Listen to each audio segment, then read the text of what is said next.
Hey everyone, welcome again to What Does That Piece Do? My name is Joe, and welcome to another in the installment of Art of the Game series, where I'm going to talk about a very specific topic around Gen AI art and how it's making its way into games. But first off, this is a gaming channel. It's all about gaming and history, and I do talk about the art that is in these games quite a bit, but this is a very serious topic that I'm sure applies to a lot of other Gen AI art and how it's making its way into other industries and affecting the arts and the livelihood of other working artists. So I think this is applicable across the board. So if you're watching this and you're not into gaming, I probably invited you to watch because you're maybe engaged on the topic, or I thought you'd be interested in this topic. So please do stick around. I'm going to touch on games a little bit, but like I say, I think this really carries across the board to where art is in all the media that we consume. So please do stick around for that. If you are into gaming, this is your first time tuning in, then maybe you do want to like and subscribe or watch some of my other videos around the art of the game, where I look at and critique and celebrate some of the art in these beautiful games that we play and throw on our tabletops. So check those out if you get a chance, and subscribe if you're into this kind of thing. But otherwise, let's get into it. Let's talk about Gen AI art, okay? So let's start with the big promise of AI and artificial intelligence in general. There's this sort of sci-fi utopian promise that AI will do all the menial, tough work that humans normally do, so that us humans will have time to pursue other endeavors, things like art and leisure, whatever that is. But that is not exactly what we are seeing happening, and that's never more prevalent than we're seeing today, especially the way content is being created by these AI engines, whether you're an artist or a writer or heck, even a movie maker now with some of the technology we've seen coming out. It's a little scary, and I'm not really impressed with the uncritical thought that is happening around this. People just kind of using it unfettered and just embracing it as the new thing, and this is how we do stuff now. I think we need to really stop and take a pause and really consider what's going on here. Obviously, people that are kind of resisting this wave of Gen AI art, they're probably being met with some criticism as if we don't actually like the technology or don't like technology in general. Some may accuse us of being a Luddite. Like, that's kind of the joke, right? If you're not embracing the latest, greatest technology, oh, you don't have a smartphone that's more than 5 years old or whatever, then you must be some kind of Luddite, as if it's an insult or something. What are the Luddites? Well, we should probably talk about that first, because I think it is very apt in this conversation. To the Wikipedias. The Luddites were members of a 19th century movement of English textile workers, which opposed the use of certain types of cost-saving machinery, and often destroyed the machines in clandestine raids. They protested against manufacturers who used machines in a fraudulent and deceitful manner to replace the skilled labor of workers and drive down wages by producing inferior goods. Members of the group referred to themselves as Luddites, self-described followers of Ned Ludd, a legendary weaver whose name was used as a pseudonym in threatening letters to mill owners and government officials. So yes, these were protests. These were people that went and smashed technology. They smashed these automated weavers and looms. Not because they didn't like the technology. Well, maybe they didn't, but that wasn't the main reason. The main reason is it was taking away their jobs and not giving them any other alternative on how to make money and how to sustain their livelihood. So we had these mill owners that were going and bringing these things in, and just like, okay, great, we can get rid of all these extra salaries and wages we have to pay. We'll just put these automated looms in. Well, what are you going to do about the people that you've been employing for so long? People that have poured their life and their livelihood into learning this practice, perhaps many generations or maybe many centuries that they've been building up this practice and to make their money and to, feed their children. If you're not going to account for the people that are being affected, well, that's really short-sighted ultimately. So I think that is kind of apt for what's happening today. There are people whose lives are being upended and whose livelihoods are being disrupted as new technology comes along, and it's just being used willy-nilly without any thought to how people are going to be impacted down the road. I recall someone saying online recently something to the effect of, humans doing the hard jobs on minimum wage while robots write poetry and paint is not the future I wanted. Exactly that. I mean, there is a good case to be made for automation and AI to do some of the very tough, soul-breaking work that maybe people should not be doing. But if we can get people out of those jobs that are very dangerous, hey, I'm all for it. But hey, the art and creation, maybe those are things that people actually do want to do, and we got to find a way to let them do that and not take that away from them. Art and visual design has been a core element of tabletop games that we play for centuries now, right? Think of even the most basic 52 deck of cards and the simplicity of the design of those cards. Or maybe it's the latest, greatest Kickstarter with all sorts of colorful pieces and bits and pictures on it that really draw the person in and make them want to support this new game that's coming on board. Or maybe it's a chess set carved out of marble. Whatever it is, these are things that we gravitate to because they are visually intriguing and draw us in, on top of the cool puzzle, whatever that actual game is, and what it allows us to engage in. But the visual aspect is very important, I think. Well, obviously I think that. I've done multiple videos on this topic. Now that we're into this sort of golden age of tabletop games, and there's tons of games coming out, if you're creating a game, you really want it to stand out. You want it to be visual and stunning and beautiful, and pull people into it so they can engage with it. Think of even some of the most very popular games that are out. Even though, there's hardcore hobbyists like us that are collecting games, there's some folks that are just want to play a light game now and then. So a game like Azul, for example, very beautiful, very striking on the table. Or think of Wingspan and the success of that game. Do we really think that game would be nearly as successful if not for the amazing hand-painted card art by Natalia Rojas?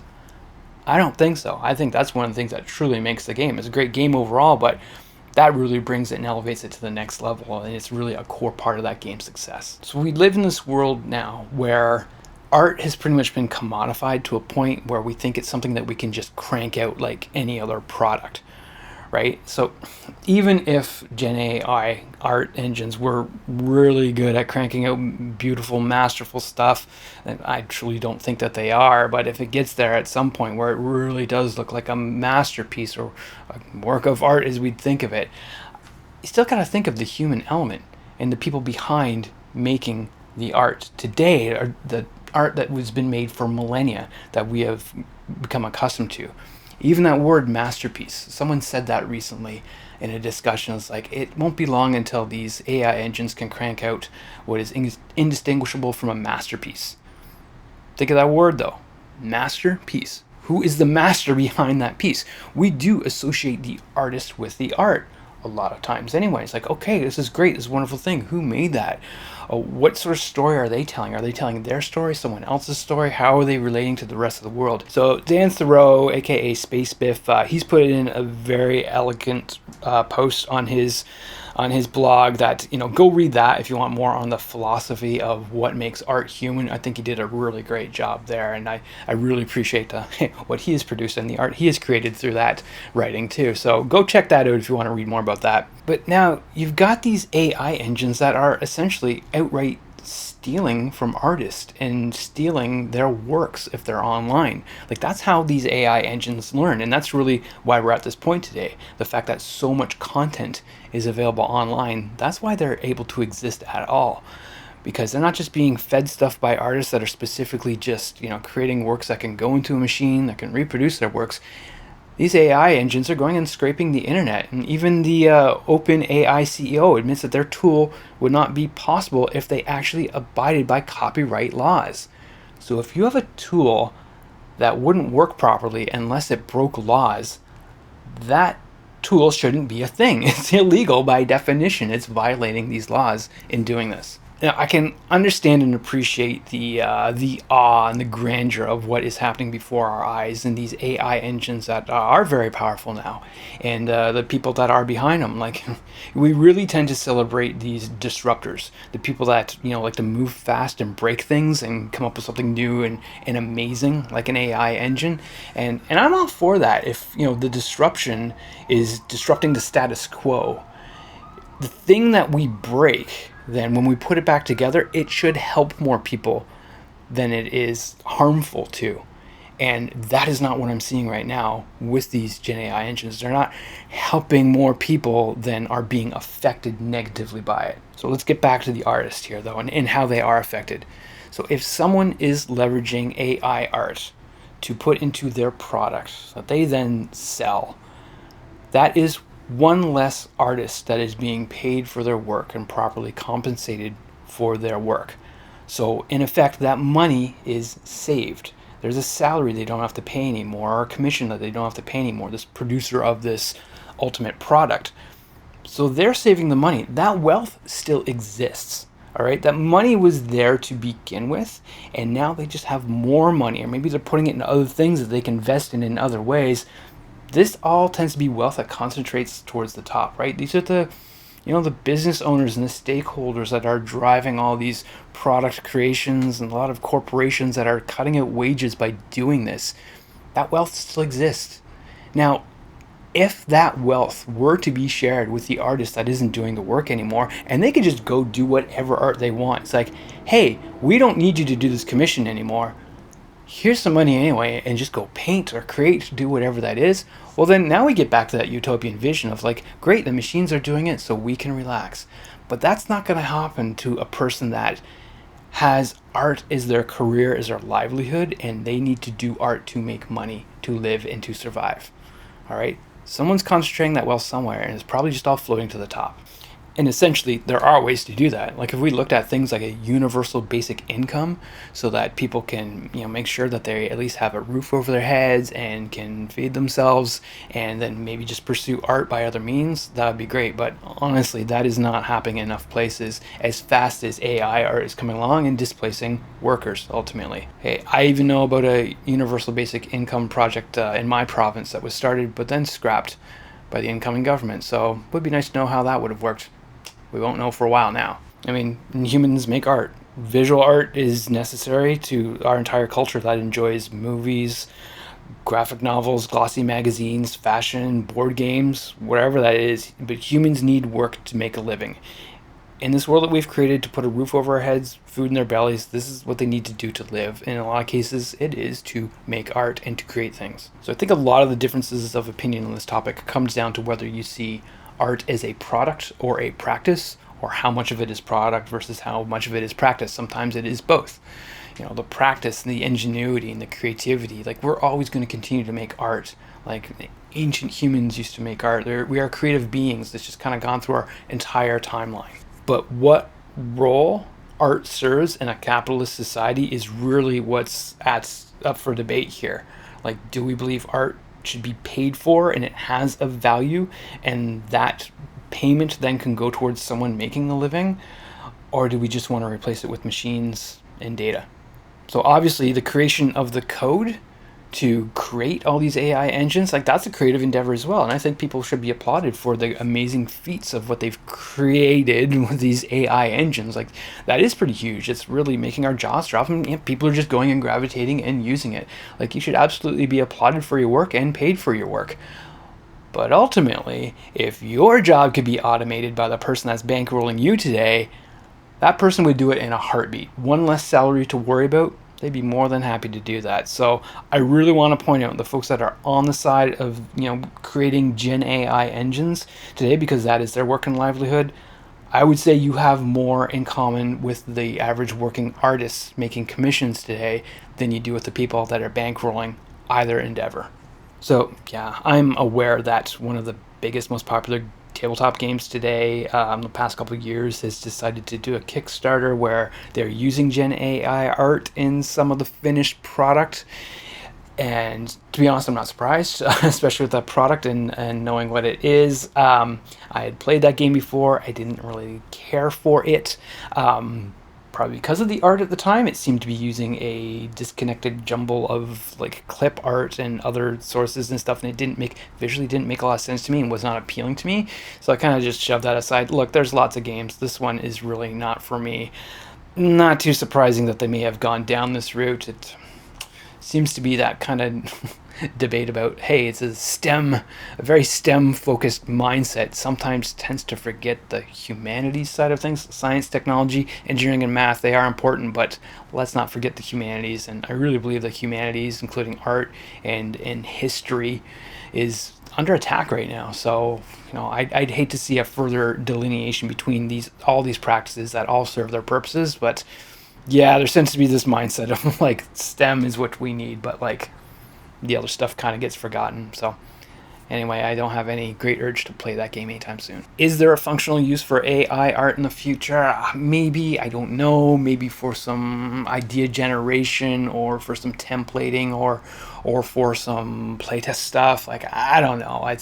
I don't like what I'm seeing today. Is all I'm seeing a lot of people just sharing Gen AI art, and even if it's just for fun, you're just putting it out there. People posting on social media. I'm like, well, I would say, please think of your artist friends that are out there seeing this, seeing you just create something and put it out there. And it may be innocuous. You may not be, taking away anyone's work by doing that, but it's kind of normalizing these images. And I really just wish people would think twice about that before just putting stuff out there.